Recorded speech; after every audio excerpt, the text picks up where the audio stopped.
Welcome back to my YouTube channel. എൻ്റെ പേര് ദിവ്യ. ഞാനിവിടെ ബുക്ക് റിവ്യൂസ് ആണ് ചെയ്യുന്നത്. അപ്പോൾ ഈ അടുത്ത് നമ്മളൊരു 10-20 ബുക്ക് റിവ്യൂസോളം ചെയ്തിട്ടുണ്ടായിരുന്നു. എനിക്ക് ഒരുപാട് നല്ല കമൻസും സജഷൻസും ഒക്കെ വന്നിട്ടുണ്ട്. കുറേയധികം ഈ ബുക്ക് വായിക്കൂ അല്ലെങ്കിൽ ഇന്ന കാറ്റഗറിയിലുള്ള ബുക്ക് വായിക്കൂ എന്നൊക്കെ പറഞ്ഞ് ഒത്തിരി മെസ്സേജുകളൊക്കെ വരുന്നുണ്ട്. ആൻഡ് ഞാൻ അതിന് ആദ്യം താങ്ക്സ് പറയാമെന്ന് വിചാരിച്ചു. ബിക്കോസ് എൻ്റെ വീഡിയോസ് ഞാനൊരു ബിഗിനറൊക്കെ ആയതുകൊണ്ട് ഞാൻ വായിക്കുന്ന ആളാണെങ്കിലും വീഡിയോ ഒക്കെ ചെയ്ത് തുടങ്ങിയിട്ട് ഒരുപാട് നായിക്കില്ല. അപ്പോൾ നമ്മൾ വീഡിയോ ചെയ്യുന്നതിലൊക്കെ എന്തെങ്കിലുമൊക്കെ ഫ്ലോസ് ഉണ്ടാവുമല്ലോ. അപ്പോൾ അതിലൊരുപാട് കാര്യങ്ങൾ ആളുകൾ പറഞ്ഞു തരുന്നു ആൻഡ് മെച്ചപ്പെടുത്താൻ വേണ്ടിയിട്ടാണ്. സോ ഞാൻ എൻ്റെ കമൻറ്റ് ബോക്സ് എപ്പോഴും ഓപ്പൺ ആണ്. മെച്ചപ്പെടുത്താൻ വേണ്ടിയിട്ട് പറഞ്ഞു തരുന്ന കാര്യങ്ങളൊക്കെ ഞാൻ എടുക്കുന്നുണ്ട്. പിന്നെ ഇതൊക്കെ നമുക്ക് ഒറ്റയടിക്ക് ചേഞ്ച് ചെയ്യാൻ പറ്റില്ലല്ലോ. നമ്മൾ സംസാരിക്കുന്ന രീതി എന്നോട് കുറച്ചുകൂടെ ലൂസ് വിട്ട് സംസാരിക്കും, സ്വാഭാവികമായിട്ട് സംസാരിക്കും എന്നൊക്കെ പറയുന്നുണ്ട്, ട്രൈ ചെയ്യുന്നുണ്ട്. പിന്നെ ഈ പറഞ്ഞ പോലെ ഒറ്റയടിക്ക് മാറില്ലല്ലോ. ഇത് ചെയ്ത് ശരിയാവുള്ളൂ എന്ന് എനിക്ക് തോന്നണേ, കുറച്ചും കൂടി ബെറ്റർ ആവുള്ളൂ. അപ്പോൾ ഇന്ന് നമ്മൾ റിവ്യൂ ചെയ്യാൻ പോകുന്ന പുസ്തകം ജയമോഹൻ്റെ മാടൻ മോക്ഷം എന്ന് പറയുന്ന ബുക്കാണ്. ഞാൻ ജയമോഹൻ്റെ 100 സിംഹാസനങ്ങൾ റിവ്യൂ ചെയ്തിട്ട് വീഡിയോ ഇട്ടിരുന്നു. നല്ല ബുക്കാണ്. അതൊരു ഫ്രീ PDF ആയിരുന്നു. ഞാൻ ആ വീഡിയോയുടെ ലിങ്കിൽ അത് അറ്റാച്ച് ചെയ്തിട്ടുണ്ടായിരുന്നു. ഒരുപാട് പേര് വായിച്ചിട്ട് നല്ല അഭിപ്രായം പറയുകയും ചെയ്തു. അതുപോലെ ജയമോഹൻ്റെ 100 സിംഹാസനങ്ങൾ വായിച്ചതിന് ശേഷം ജയമോഹൻ്റെ ഏതെങ്കിലും ഒരു ബുക്ക് വായിക്കാം എന്ന് തോന്നിയിട്ടാണ് ഞാൻ ലൈബ്രറിയിൽ നിന്ന് ഈ ബുക്ക് മാടൻ മോക്ഷം എന്ന് പറഞ്ഞ പുസ്തകം എടുക്കുന്നത്. ഞാൻ ജസ്റ്റ് ബാക്കപ്പ് പോലും വായിക്കാതെ ഇത് കണ്ടു എടുത്തു, അത്രയേ ഉള്ളൂ. ഞാനൊന്നും നോക്കിയില്ല, അങ്ങനെ എടുത്തിട്ട് വന്നതാണ്.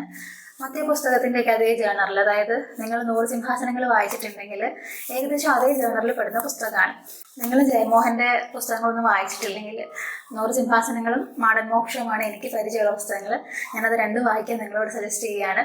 കാരണം നമ്മളൊരു മനുഷ്യനായിട്ടൊക്കെ ഈ സൊസൈറ്റിയിൽ ജീവിച്ചിരിക്കുമ്പോൾ ഉറപ്പായിട്ടും വായിച്ചിരിക്കേണ്ട ഒരു എഴുത്തുകാരനാണ് ജയമോഹൻ. പുസ്തകത്തിൻ്റെ ബേസിക് ഡീറ്റെയിൽസ് DC ബുക്സ് ആണ് പ്രസിദ്ധീകരിച്ചിരിക്കുന്നത്. 130 രൂപയാണ് ഇതിൻ്റെ പ്രൈസ്. മൊത്തം 96 പേജാണ് പുസ്തകത്തിനുള്ളത്. ഇതിൻ്റെ കവറും ഇങ്ങനെയാണ്, ഇങ്ങനത്തെ ഒരു ഫോമാറ്റാണ്. ഇത് ഓൾമോസ്റ്റ് ഒരു പുതിയ എഡിഷൻ ഒന്നും ആണെന്ന് തോന്നുന്നു. ഞാൻ ലൈബ്രറിയിൽ നിന്ന് എടുത്തതാണ്, സെൻട്രൽ ലൈബ്രറിയിൽ നിന്ന്. ആമുഖം, ജയമോഹൻ്റെ ഒരു ആമുഖം ഇതിലുണ്ട്.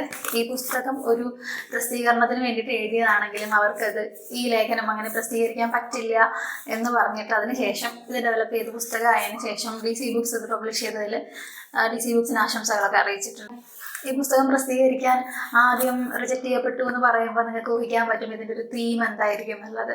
100 സിംഹാസനങ്ങളെ പോലെ തന്നെ ജാതി വ്യവസ്ഥ അല്ലെങ്കിൽ അത്തരത്തിലുള്ള ഒരു സാമൂഹികമായിട്ടുള്ള ഒരു വീക്ഷണകോണിലൂടെ തന്നെ വായിക്കേണ്ട ഒരു പുസ്തകമാണ് മാടൻ മോക്ഷം. ഇതിൻ്റെ ഒരു തീം വൺ ലൈനിൽ പറയുകയാണെങ്കിൽ, ഈ മാടൻ എന്ന് പറയുന്ന അദ്ദേഹത്തിന് ഒരു സ്പേസ് നഷ്ടമാവുകയാണ്. അതായത് ദൈവത്തിന് കുരുതിയൊക്കെ കഴിക്കുന്ന അത്തരത്തിലുള്ള ഒരു ദൈവമായിട്ടാണ് മാടനെ നമ്മൾ ഇൻട്രൊഡ്യൂസ് ചെയ്തു തരുന്നത്. ഒരു ദലിതരുടെ ദൈവം, അല്ലെങ്കിൽ വളരെ റോ ആയിട്ടുള്ള ഒരു ദൈവം, അങ്ങനെ പറയുന്നതായിരിക്കും കുറച്ചുകൂടി നല്ലതെന്ന് തോന്നുന്നു. നമ്മൾ ഈ കാണുന്ന സാധാരണ നമ്മൾ ചിത്രങ്ങളിലോ അമ്പലങ്ങളിലോ പള്ളിയിലോ ഒന്നും കാണുന്ന പോലത്തെ അല്ലാത്ത, അത്ര സൊഫിസ്റ്റിക്കേറ്റഡ് ഒന്നും അല്ലാത്ത ഭയങ്കര റോ ആയിട്ടുള്ള ദൈവമാണ് മാടൻ എന്ന് പറഞ്ഞിട്ടാണ് പ്രസന്റ് ചെയ്യുന്നത്. അപ്പോൾ ദൈവത്തിന് ഇരിക്കാനുള്ള സ്പേസ്, ദൈവത്തിന് കിട്ടാനുള്ളതൊന്നും കിട്ടുന്നില്ല എന്നുള്ളൊരു പരുവത്തിൽ എത്തുമ്പോൾ ദൈവത്തിൻ്റെ സ്പേസിന് വേണ്ടിയിട്ട് ഒരു ദളിതനായ മനുഷ്യൻ ആ സ്ഥലത്തൊരു ചെറിയ ഒരു മുറുക്ക് പണി കാണിച്ചു വെക്കും. അതങ്ങനെയാണ് തീം പോകുന്നത്. വൺ ലൈനാണ് ഞാൻ പറയുന്നത് കേട്ടോ. അതിൻ്റെ ഡെപ്തിലേക്ക് അങ്ങനെയല്ല. ഡെപ്തിലേക്ക് നമ്മൾ വായിച്ചു വരുമ്പോൾ ഒരുപാട് കാര്യങ്ങളുണ്ട്. എന്നിട്ട് ആ സ്ഥലത്ത് അവസാനം കൂടുതൽ ആളുകൾ വന്ന് അവസാനം ഒരു എന്താ പറയുക, ഒരു ജാതി മത തലത്തിലേക്കൊക്കെ അത്, ആ ഒരു തലത്തിലേക്കൊക്കെ അത് മാറും. ആ സംഭവങ്ങളൊക്കെ, സംഭവ വികാസങ്ങളൊക്കെ അവസാനം മാടൻ ദൈവത്തിന് ഒരു കോവിലൊക്കെ അവർ കെട്ടിക്കൊടുക്കും. ഈ കോവിലുണ്ടായതിനു ശേഷം ദൈവത്തിന് അമ്പലം, അല്ലെങ്കിൽ അമ്പലം എന്ന് ഞാൻ പറയുന്നില്ല, ദൈവത്തിനൊരു സ്പേസ് ഉണ്ടാക്കാൻ വേണ്ടി ശ്രമിച്ച മനുഷ്യൻ അവിടെ കയറി വരുമ്പോൾ അയാൾ ദളിതനാണെന്ന് പറഞ്ഞിട്ട് അയാൾ അവിടെ കയറ്റാതിരിക്കുന്നിടത്താണ് പുസ്തകം തീരുന്നത്. അതിന് കൂടുതലുണ്ട് കേട്ടോ. ഞാൻ ഈ പറഞ്ഞതിനും കൂടുതൽ തീം ഹോൾഡ് ചെയ്തൊരു പുസ്തകമാണിത്. അത് വായിച്ചു തന്നെ അറിയണം എന്നാണ് എൻ്റെ ഒരു അഭിപ്രായം. 1989 പുസ്തകം എഴുതുന്നതിനകത്ത് ആമുഖത്തിൽ റൈറ്റർ എഴുതിയിട്ടുണ്ട്. ഇന്ത്യയിലെ ഹിന്ദുത്വത്തിനെ കുറിച്ചിട്ടൊക്കെയാണ് കൂടുതൽ കാര്യങ്ങൾ ചർച്ച ചെയ്യുന്നത്. 89 കാലഘട്ടത്തിൽ ഹിന്ദുത്വം ഒരു രാഷ്ട്രീയ ശക്തിയായി മാറിയിട്ടില്ല എന്ന് പറഞ്ഞിട്ടാണ് ഇതിൻ്റെ ആമുഖം തുടങ്ങിയിരിക്കുന്നത്. കുറച്ചധികം ഇലിസ്ട്രേഷൻസ് ഒക്കെ ഉള്ള പുസ്തകമാണ്. ഇങ്ങനെ നല്ല ഇലിസ്ട്രേഷൻസ് ആണ്. എനിക്ക് കുറച്ച് നമുക്ക് വായിച്ചു പോകുമ്പോൾ പെട്ടെന്ന് നമ്മളെ കണക്ട് ചെയ്യിക്കുന്ന രീതിയിലുള്ള ചിത്രങ്ങളൊക്കെയാണ്. പുസ്തകം പെട്ടെന്ന് വായിച്ചു തീരും. ഈസി റീഡാണ്. പക്ഷേ ഒരുപാട് ഡീപ്പ് തിങ്കിങ്ങിന് സ്കോപ്പുള്ള ഒരു പുസ്തകമാണ്. നിങ്ങൾ 100 സിംഹാസനങ്ങൾ പോലെയുള്ള പുസ്തകങ്ങളൊക്കെ ഇഷ്ടപ്പെട്ട ആളുകളാണെങ്കിൽ, ഇതുപോലെയുള്ള പുസ്തകങ്ങളൊക്കെ വായിച്ചിഷ്ടം തോന്നിയ ആൾക്കാരാണെങ്കിൽ ഉറപ്പായിട്ടും നിങ്ങൾക്ക് ഇഷ്ടപ്പെടാൻ സാധ്യതയുള്ള ഒരു പുസ്തകമാണിത്. പിന്നെ ഇറസ്പെക്റ്റീവ് ഓഫ് ഇഷ്ടമാകുന്നോ ഇല്ലയോ എന്നുള്ളതിനേക്കാളും ഇതൊക്കെ വായിക്കപ്പെടേണ്ടത് ഒരു നീഡാണ്. എൻ്റെ ഒരു റിവ്യൂ നിങ്ങൾ എല്ലാ തരത്തിലുള്ള പുസ്തകങ്ങളും വായനയിൽ ഉൾപ്പെടുത്താൻ ശ്രമിക്കുന്നുണ്ടെങ്കിൽ ഇതുപോലെയുള്ള പുസ്തകങ്ങൾ, സാമൂഹിക പ്രസക്തിയുള്ള അല്ലെങ്കിൽ ജാതി മത വ്യവസ്ഥകളെക്കുറിച്ച് നമ്മുടെ നാട്ടിലെ സൊസൈറ്റിയിലെ പല കാര്യങ്ങളെയും പല രീതിയിലും നമ്മൾ കാണുന്നതും ചിലപ്പോൾ കണ്ടിട്ടും കാണാതെ പോകുന്നതുമായിട്ടുള്ള കാര്യങ്ങളെ കണ്ടുപിടിച്ച് കാണിച്ചു തരുന്ന പുസ്തകങ്ങളെ ഒരിക്കലും മാറ്റി നിർത്തരുത്, വായിക്കണം. അതാണ് എൻ്റെ ഒരു വളരെ പോസിബിളായിട്ട് എല്ലാവരോടും പറയാനുള്ളൊരു റിവ്യൂ. എൻ്റെ പേഴ്സണൽ ഫൈൻഡിങ്സ്, ഇത്തരത്തിലുള്ള പുസ്തകങ്ങൾ ആമുഖത്തിൽ എഴുത്തുകാരൻ തന്നെ പറഞ്ഞതുപോലെ റിജക്റ്റ് ചെയ്യപ്പെടാനുള്ള ഒത്തിരി സാധ്യതകൾ നിലനിൽക്കെ ഇങ്ങനെയുള്ള പുസ്തകങ്ങൾ വായിക്കാൻ കിട്ടുന്നത് ഒരു ഭാഗ്യമാണ്. അപ്പോൾ അത് നന്നായിട്ട് ഉപയോഗിക്കുക എന്നുള്ളതാണ് അതെൻ്റെ ഒരു ഫൈൻഡിങ് ആണ്. ഞാനങ്ങനെ കൈ കിട്ടുന്നൊക്കെ വായിക്കുന്ന കൂട്ടത്തിലായതുകൊണ്ട് എൻ്റെ ഒരു ഡെയിലി ഞാൻ ചിലപ്പോൾ 3-4 ബുക്കൊക്കെ വായിക്കും. അപ്പോൾ ഒരാഴ്ചയിലെ വായനയിൽ ഔട്ട്സ്റ്റാൻഡ് ചെയ്ത് നിൽക്കുന്ന 2-3 ബുക്കൊക്കെ എനിക്ക് കിട്ടാറുള്ളൂ. അങ്ങനെ എനിക്ക് കിട്ടിയൊരു പുസ്തകമാണിത്. എന്തിനു വായിക്കണം ചോദിച്ചാൽ, നിങ്ങളെ ജാതി മത വ്യവസ്ഥയെക്കുറിച്ച് ഞാൻ ഒരുപാട് ആളുകളോട് തർക്കിക്കേണ്ടി വന്നിട്ടുണ്ട്. അല്ലെങ്കിൽ ഇവിടെ ഇപ്പോഴും ജാതി പ്രശ്നങ്ങളൊക്കെ ഉണ്ട്, അല്ലെങ്കിൽ ഇത്തരത്തിൽ ഒരു ഹയറാർക്കിയൊക്കെ എല്ലാത്തിലും എക്സിസ്റ്റ് ചെയ്യുന്നുണ്ടെന്നൊക്കെ പറയുമ്പോൾ സമ്മതിച്ചു തരാത്ത ആളുകൾ എൻ്റെ കൂടെ എപ്പോഴും ഉണ്ടായിട്ടുണ്ട്. എൻ്റെ സുഹൃത്തുക്കളിലോ അല്ലെങ്കിൽ എൻ്റെ കൊളീഗ്സിലോ ഒക്കെ എനിക്കിങ്ങനെ ആൾക്കാരോട് ആർഗ്യൂ ചെയ്യേണ്ടി വന്നിട്ടുണ്ട്.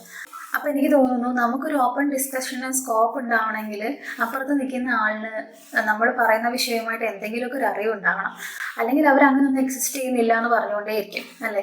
ജാതി ഇല്ല എന്ന് ആർഗ്യൂ ചെയ്യുന്ന ആൾക്കാരൊന്നും എനിക്ക് തോന്നുന്നത് അവർ മിനിമം ഇത്തരത്തിലുള്ള പുസ്തകങ്ങൾ പോലും വായിച്ചിട്ടുണ്ടാവാൻ സാധ്യതയില്ല. ഇപ്പോൾ ജയമോഹൻ്റെ പുസ്തകങ്ങളോ മടന്മോക്ഷം അല്ലെങ്കിൽ 100 സിംഹാസനങ്ങൾ, അതുപോലെ അംബേദ്കറിൻ്റെ അനിഹിലേഷൻ ഓഫ് കാസ്റ്റ്, ഇതൊക്കെ വായിച്ചിട്ടുള്ള ഒരു തവണയെങ്കിലും വായിച്ചിട്ടുള്ള മനുഷ്യന്മാർക്ക് ഇത്തരത്തിലുള്ള പുസ്തകങ്ങളുടെ ഒരു പ്രസക്തി എന്താണെന്ന് വായനയിൽ മനസ്സിലായിട്ടുണ്ടാവും. അപ്പോൾ നിങ്ങളുടെ വായനയിൽ ഇങ്ങനത്തെ പുസ്തകങ്ങൾ ഇൻക്ലൂഡ് ആയിട്ടേ ഇല്ലെങ്കിൽ, നിങ്ങൾ വായിക്കുന്ന ഒരാളാണെങ്കിൽ, അല്ല നിങ്ങൾക്ക് വായിക്കുന്ന ആളുകൾക്ക് സജസ്റ്റ് ചെയ്യണമെങ്കിൽ ഈ പുസ്തകം തരാൻ പോകുന്നത് ചില പുസ്തകം വായിക്കുമ്പോൾ തലയ്ക്കകത്തോട്ട് വെട്ടടിക്കില്ലേ, ലൈറ്റ് അടിക്കില്ലേ, അങ്ങനത്തെ ഒരു ലൈറ്റാണ് ഇത് തരിക. അതാണ് ഈ പുസ്തകത്തിൽ നിന്ന് കിട്ടാനുള്ളൊരു സംഗതി. പുസ്തകത്തിൻ്റെ അവസാനം ജയമോഹനും സാലറ്റ് തോമസുമായിട്ടുള്ള ഒരു അഭിമുഖം, എഴുത്തിലെ വിശ്വാസവും രാഷ്ട്രീയം എന്ന് പറഞ്ഞിട്ടൊരു നല്ല അഭിമുഖമുണ്ട്. അത് വളരെ രസമാണ് വായിക്കാൻ. പുസ്തകം തീരുന്നിടത്ത വരികൾ എങ്ങനെയാണ്: എൻ്റെ രാഷ്ട്രീയം അതാണ്, ഞാൻ വിപ്ലവകാരിയല്ല, സമരം ചെയ്യുന്നവനല്ല, ഞാൻ ആ നായകന്മാരെ പറ്റി പാടുന്ന എളിയ കുല പാട്ടുകാരൻ. നല്ല രസമാണ് കേട്ടോ. ഉറപ്പായിട്ട് നിങ്ങൾ വായിച്ചിരിക്കേണ്ട ഒരു പുസ്തകമാണിത്. ഇത്രയുള്ള വീഡിയോയിൽ അടുത്തൊരു റിവ്യൂ ആയിട്ട് കാണാം. Thank you so much.